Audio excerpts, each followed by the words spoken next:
Very good noon, everybody. Good afternoon, everybody. It's a little bit warm in here, but it's okay, hopefully. I don't mind myself. So, welcome, everybody. This is the meditation class for the experts. Because if you are a beginner in meditation, in the room to the right of this hall, there is the beginner class. Yeah. But most of you I've seen before, so that's why I call you experts.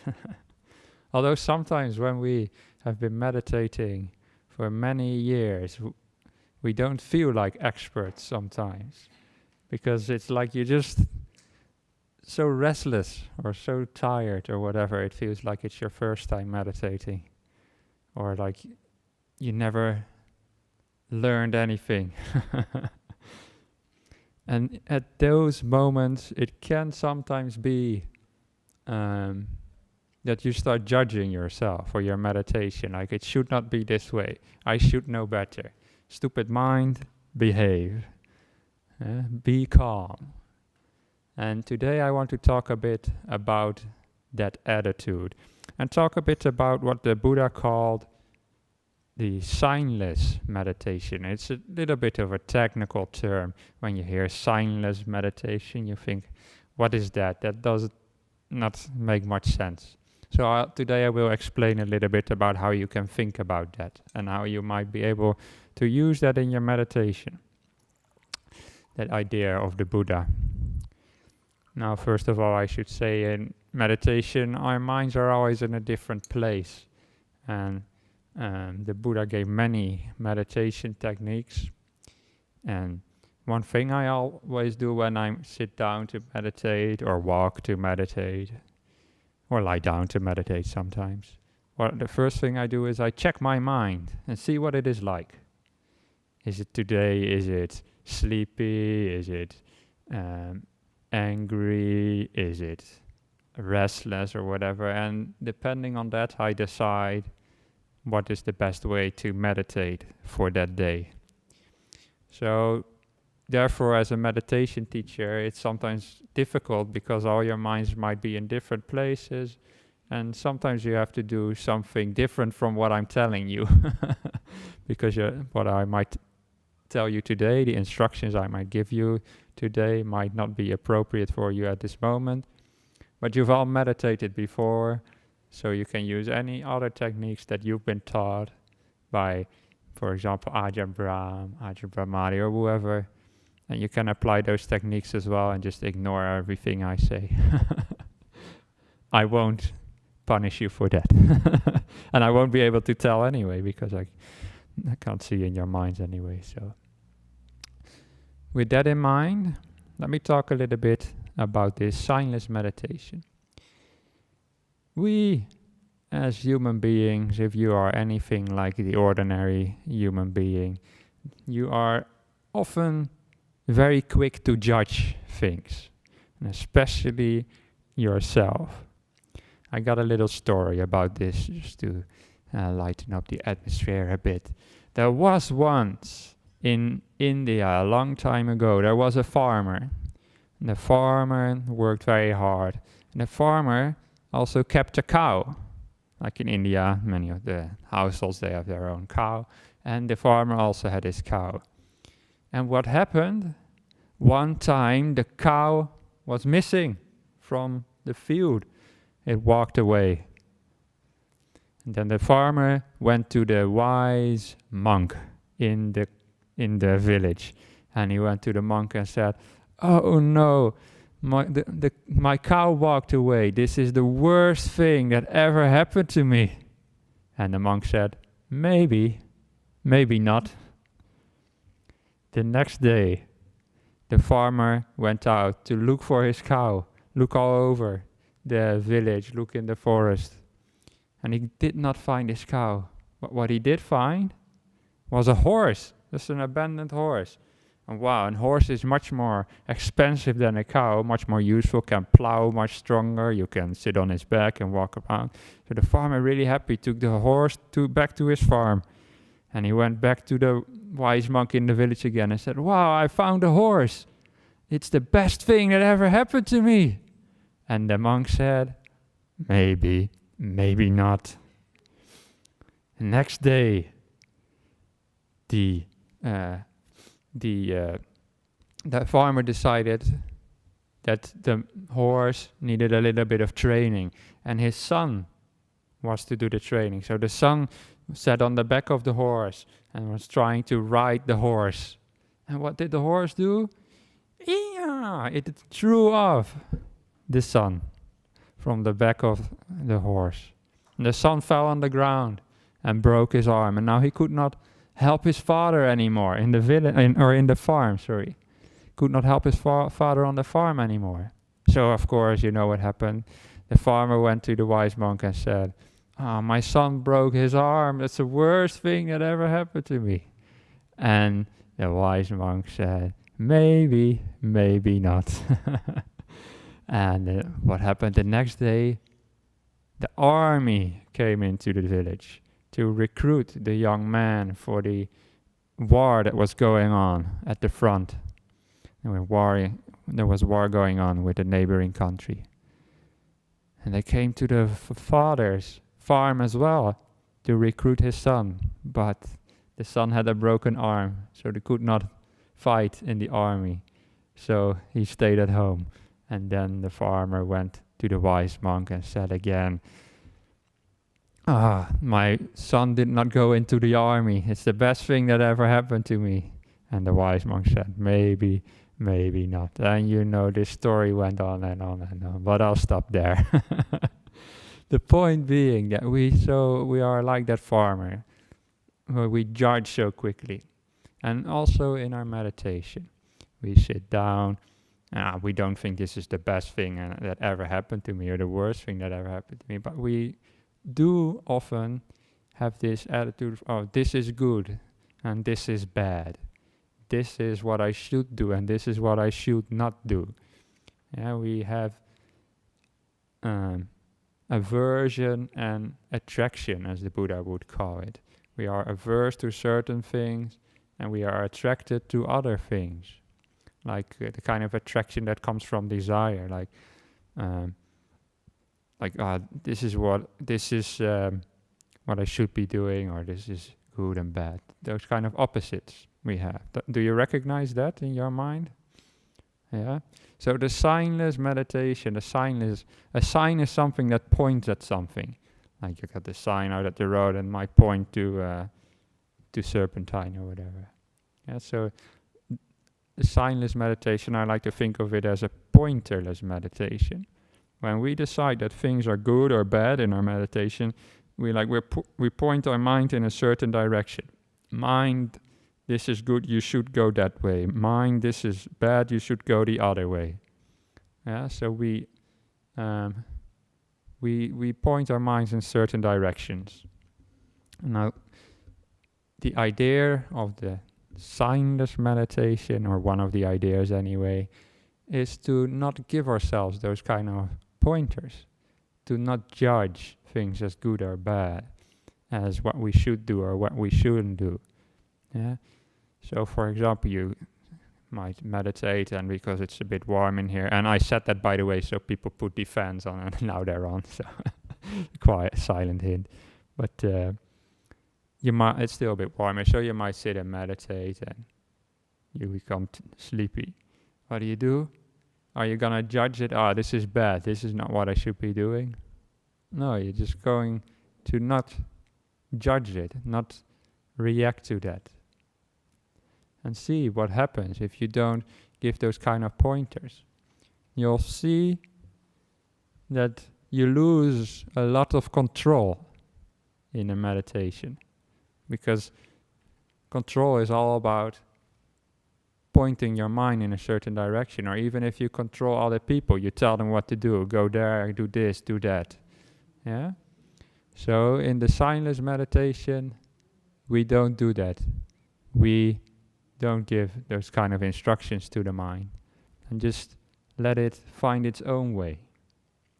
And you will find that it can be quite challenging, because we're so used to think that we're in control of our mind, but just let go of that control, and especially of the judging things as good and bad, and just let the mind find its own way in meditation. And in a way, this is just another way to think about just letting go, letting things be, but just with a little bit more of flavor to it, this signless thing, yeah? You can see the judging as good and bad, and you find in a sense the middle way between that, and to not judge things and just let things settle naturally. I hope that makes some sense. Now, doesn't mean that you don't have any objective meditation at all per se, yeah. But when by an object I mean something the mind focuses on, but let that focus of the mind also come naturally. Don't force it.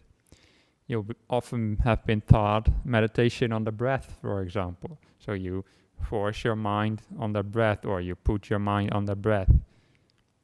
You can do that if you want, but if you want to practice this signless meditation, you might also not give that pointer to the mind, like the pointer towards the breath. Just let the mind just be in sort of like what they sometimes call bare awareness.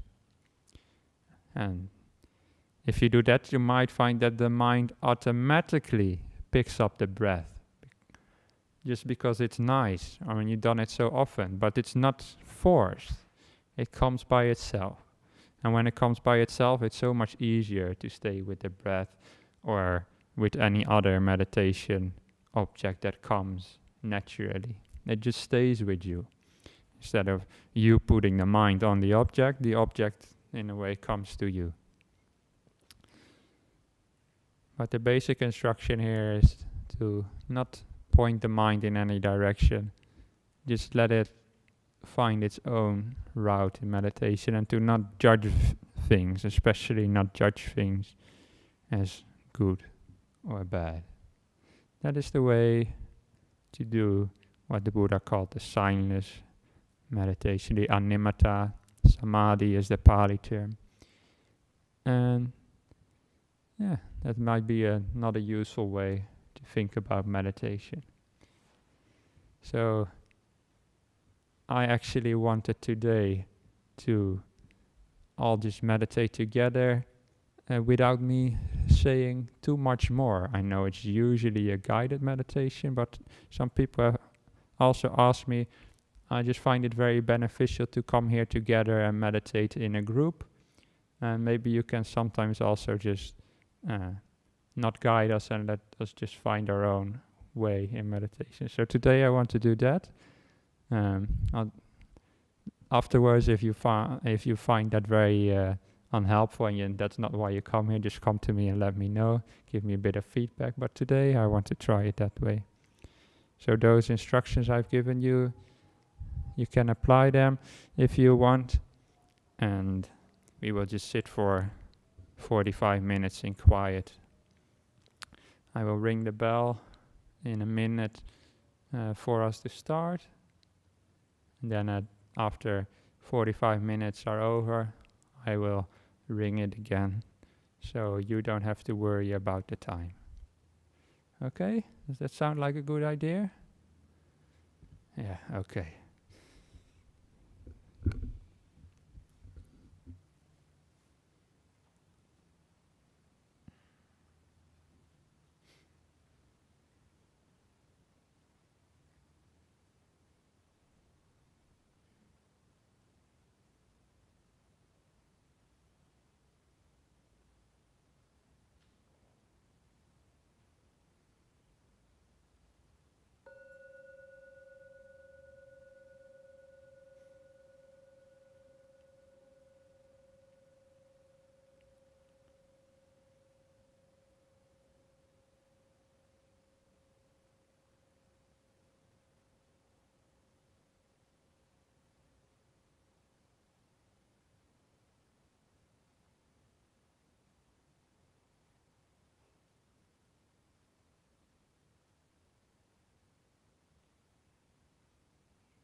All right.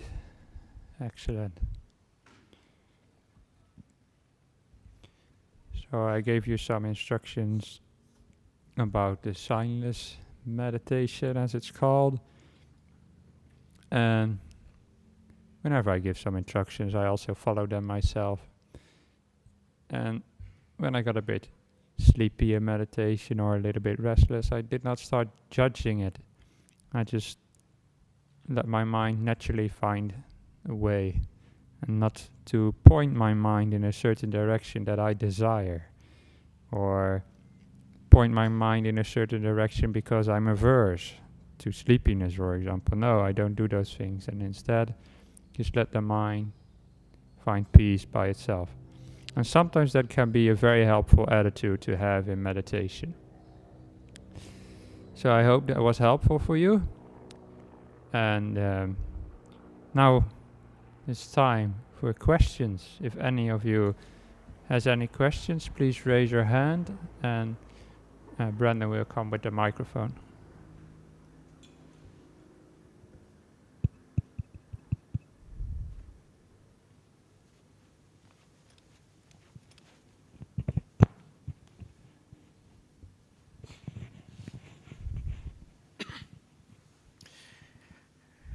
Hi.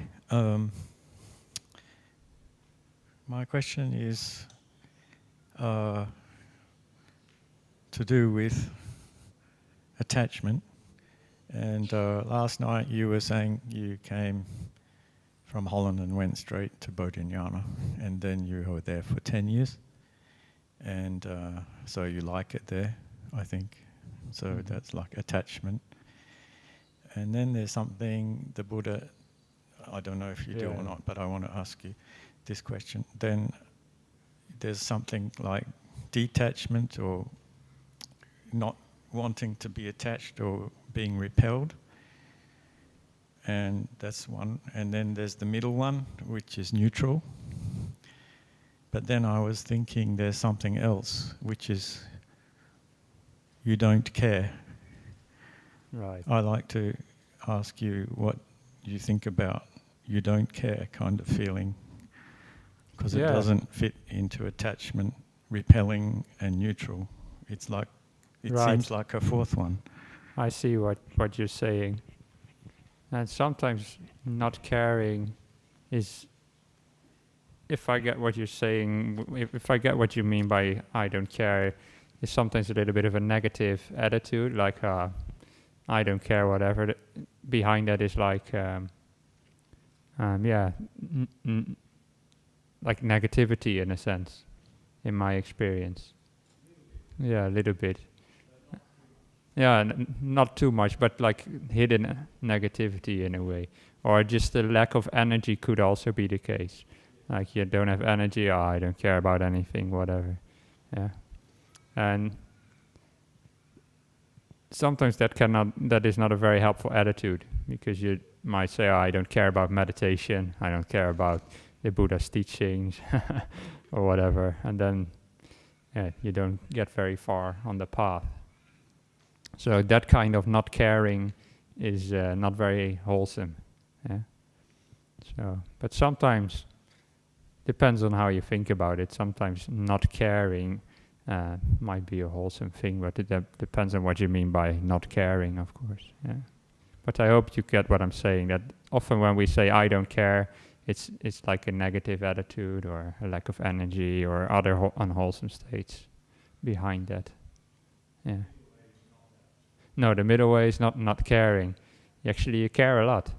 Yeah, like loving kindness, that is like caring for yourself and others. So it's not caring. It's like just being, in a way, detached. In a way, we just sort of, it's just semantics, it's playing with words. What do you mean by not caring? But it's not in the middle way. Is never out of negativity. Yeah. It's not, no. Oh, okay.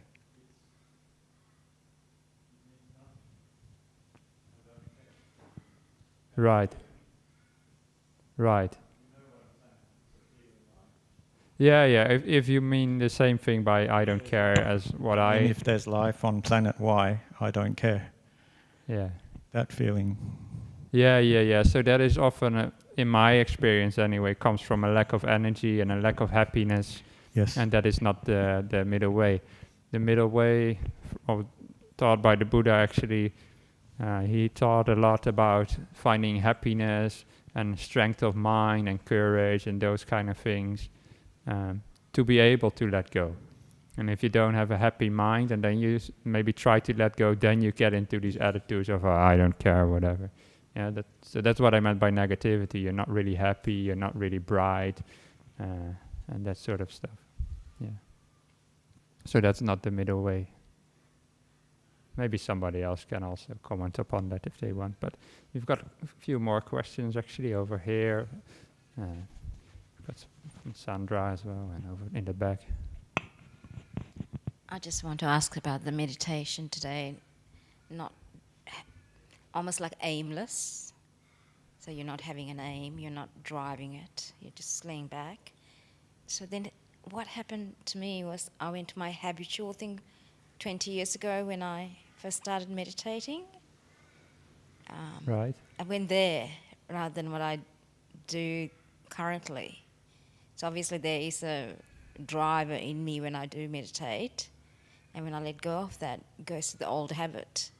Right. So how do you, not that I want to overcome it, but how do you then find a way that is suitable for you when you do those practices, that it goes back to an old habit, which is not that good? So what was the old habit again? So I feel pain, I just feel pain in my feet. Right. I don't feel rest of my body generally. Okay. And then I stay with the pain. Right. And Ajahn Brahm right. says don't do it through pain, but I just stay with the pain. Yeah. So as I also said at the start of the meditation, I teach one thing and it may not be always applicable to everybody. That's the difficulty of being a meditation teacher. So if you find that this approach of not pointing your mind in a certain direction is not helpful for you, then maybe you have to actually point it in a certain direction. Say, okay, don't stay with the pain, but just be with something more pleasant. Yeah. Sometimes we have a fault-finding attitude or just an attraction towards physical pain, and that can be unhelpful. Yeah. So in that case, I would say bring your mind to something else. But then you can still have that same attitude afterwards. Like you bring your mind onto something more pleasant, and then you can still have the general attitude of not judging after that. Yeah. Good question, thank you. Meditation is really like learning for yourself what's wholesome and what's not, what leads to peace and what leads to happiness. Yeah. I was just wondering about my friend's question. So, is it a question with a flavour of equanimity, more like I don't care and don't have a strong desire towards that. I don't have a strong aversion to that. Good, bad, who knows? It just is what it is. I don't actually attach care to it either way. I don't know, was that what you were getting at? I'm just guessing. Yeah, I think people think of different things when we say I don't care. That's what I meant with semantics, yeah. So when I say I don't care, then it comes for me from a negative point of view usually. I don't care about you, Venerable. For example, I don't think that way, by the way, but you know, that's what I mean by I don't care. But yeah. Okay, all right, you mean it like not important. See, that's what I mean. We mean different things. Yeah, a little bit. Yeah. Okay. Yeah, I hope our answers were some helpful anyway. Yeah. All right. Yeah. Hi. I've got a question. When I was younger, I was able to meditate through physical pain, like a numbing of a leg and all of that. As I got older, I haven't been able to do it. Like, I have to move. I find it really difficult that when I start to when my foot or my leg begins to numb, I get a physiological response where I just sweat, and then all of a sudden there's shallow breathing. Okay. I'm actually not sure what to do with that. I'm trying to be with it. One important thing is always take good care of your body.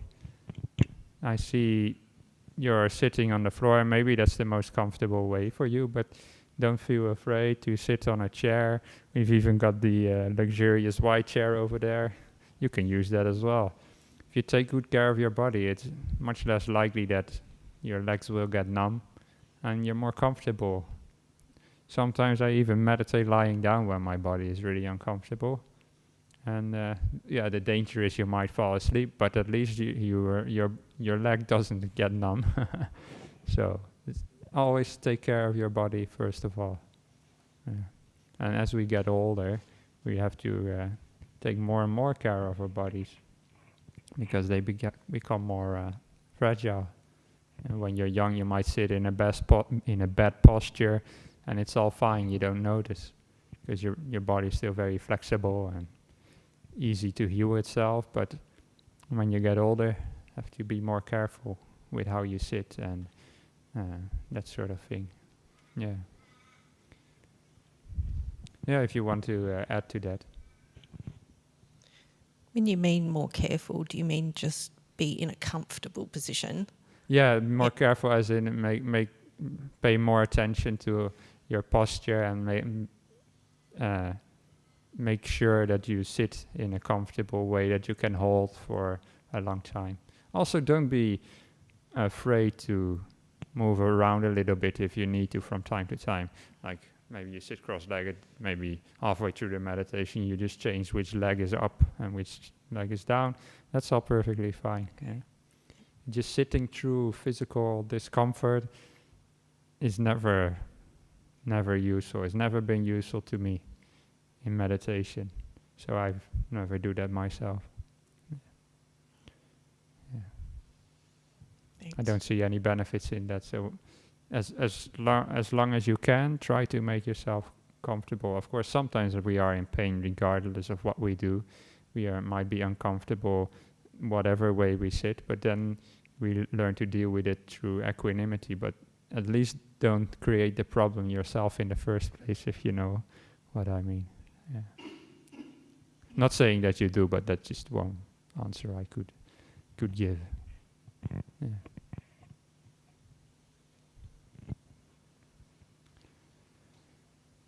Okay, I will have a look at the questions from the internet then, if there are any. Oh, does this work?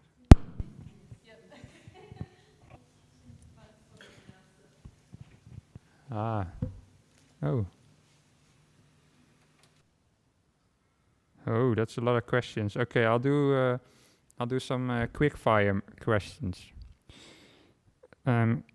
Please, can you explain the meaning of moon mind and sun mind? What is the difference and what is better? Yes, the answer is I can't. I don't know what moon mind and sun mind are, actually. Never heard of that before. Day and night, Venerable says. Another question. Hello, how does letting go and making breath the object of meditation work together? Ideally, if you let go of controlling and just letting everything become calm, then the breath becomes the object of meditation naturally, because you sit there, your mind becomes really quiet and relaxed, and your body becomes quiet and relaxed, and the most prominent thing that's still going on in your body is the breath, and it automatically your mind picks it up as the object, as it were. Yeah? So the breath comes to you instead of you going after the breath. And after that, if your breath is your object of meditation, sometimes people teach breath meditation in the following way. Okay, focus on the breath, breathe in and breathe out, and whenever you lose the breath, then put your mind straight back on the breath again. No, when I train myself like that, it's like sometimes I just do half a breath and I lose awareness already, and I put the mind back again, and I put the mind back again, put the mind back again. And that just tires the mind out in a subtle way, and it doesn't really work. So ideally the breath just becomes so nice and pleasant that you don't have to do any of that putting the mind back on it. It just becomes so beautiful that it's automatic that you focus on it, and then you can let go of everything else that's going on around you and all the rest of your body. So that's how they work together in two ways. First of all, you let go of control. The breath comes naturally, and that's one way of letting go and the breath work together. And the other way is if the breath becomes beautiful, it encourages you to let go of everything else as well. Question from Sibyl. Dear Venerable, when I do the meditation, by taking out the part of the body, for example, the brain, heart, then the whole body is getting warm. Can you explain, please? Well, maybe you're also meditating in Australia where it's 27 degrees in this hall currently. Maybe that's why your body is getting warm. I have a temperature here. But maybe it's just sometimes I've heard this. I don't have this in my personal experience, but Ajahn Brahm sometimes says when you focus on the body, sometimes it starts glowing because it's some injuries that are healing. Some past injuries might be healing. I'm not sure if that is the case. It's what Ajahn Brahm says. So that might be what's going on. Other than that, I'm not sure, but it's definitely not really something to worry about. Don't worry, you won't set yourself on fire or something by getting warmer and warmer. Don't worry about that. Yeah. So that's the main thing. Don't worry. Okay, still a couple more. So I'm sorry that I don't answer these questions in much detail, but otherwise we would be here for too long. Does it mean you do not choose ways of meditation? For example, you do not choose whether to do metta meditation or meditation on impermanence. That's just let the mind choose on its own. Yes, exactly. Sometimes it's helpful to have a certain object of meditation, like metta or impermanence, but very often it's also very helpful to just be there and let go and let the mind find its own way. And then often you'll find it might pick up the breath, or it might start doing metta automatically even. If you've done a lot of metta meditation, then it becomes such a natural state of mind that you just sit there and you let go, and metta comes automatically. And then you don't need to point your mind towards it. Yeah, you don't need to design in a way, as the Buddha would call it, because it comes to you by itself. And that is different. That is not pointing the mind towards it. That is just what is in front of you anyway. Yeah. So it's just this signless meditation that I've been talking is just another way to think about letting go, basically. And letting go, you will have heard other monks and nuns teach a lot about. But it's just another way to think about it. Yeah, to not point the mind in any direction, to not judge anything as good or bad.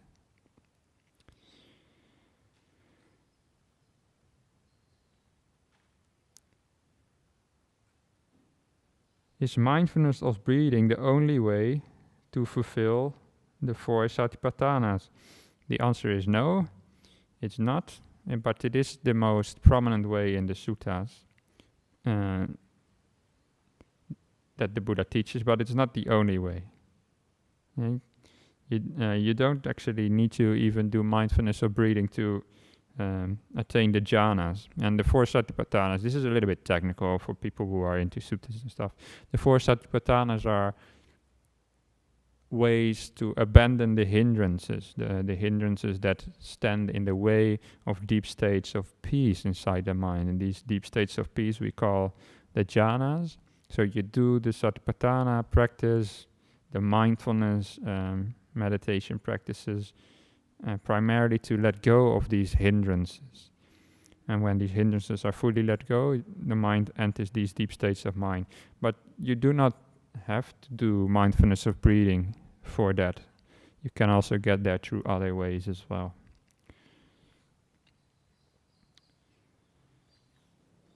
In meditation, to stop judging, Venerable Sunyo's whatever attitude, in quotes, whatever attitude works great. Are there other techniques to stop judging in meditation or general? Thanks for all the talks.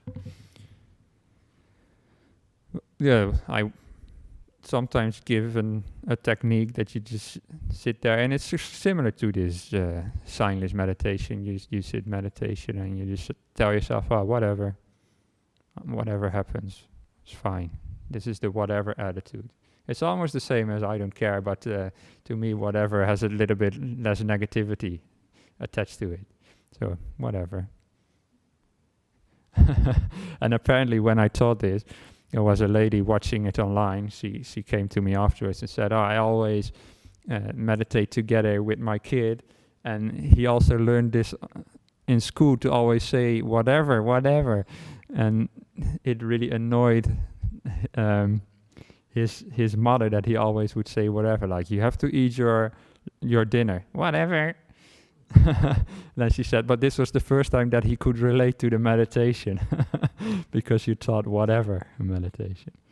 But anyway, that whatever is just one way to get you to let go of striving and of wanting things and being adverse to things. Like, you're restless, whatever, I'm just restless, that's fine. I'm only gonna sit here meditate for, I don't know, an hour or so. It doesn't matter if I'm restless for an hour. The world won't come to an end, so whatever, Why worry about that? And these little phrases are sometimes very helpful. So you might invent your own phrase, like, don't worry, or I'm just sitting here. That's the way they do sometimes in Zen tradition of Buddhism. They have this thing called zazen, and they just say, just sit there. That's the only instruction you get, just sit there. Nothing about the breath or about jhanas or abandoning hindrances. No, just sit there. And in a way, that's all like a signless meditation. Like, they don't point you even what to do. They just point you to the cushion. That's all. Like, just sit there, that's everything. They say. That's another way to sort of stop judging and to stop controlling. And that's actually also why I did not really give you any guided meditation after my first talk. The reason is that if I would say, okay, relax, find peace, and all those things that I might usually say during the guided meditation, then I am already giving you pointers. So I would contradict my own earlier talk. So that's why I did not give any instructions.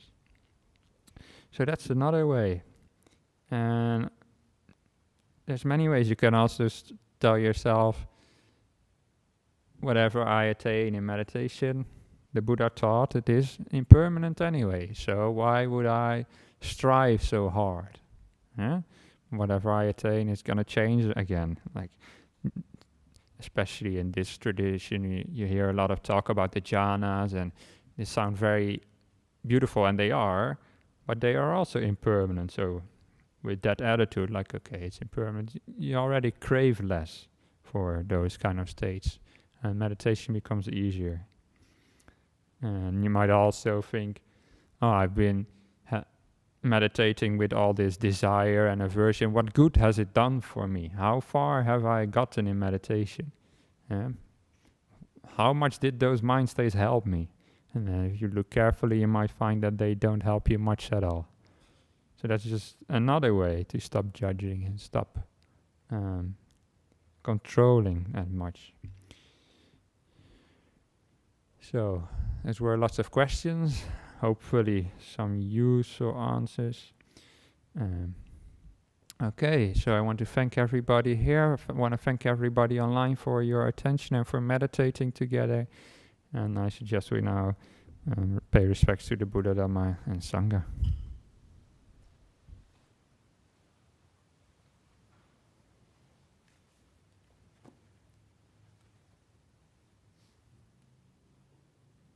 Araham Sama Sambuddho Bhagavan Buddhang Bhagavantang Abhivade Swakato Bhagavata Dhammo Dhammang Namasami Supatipanno Bhagavato Sāvaka Sangho Sangham Namah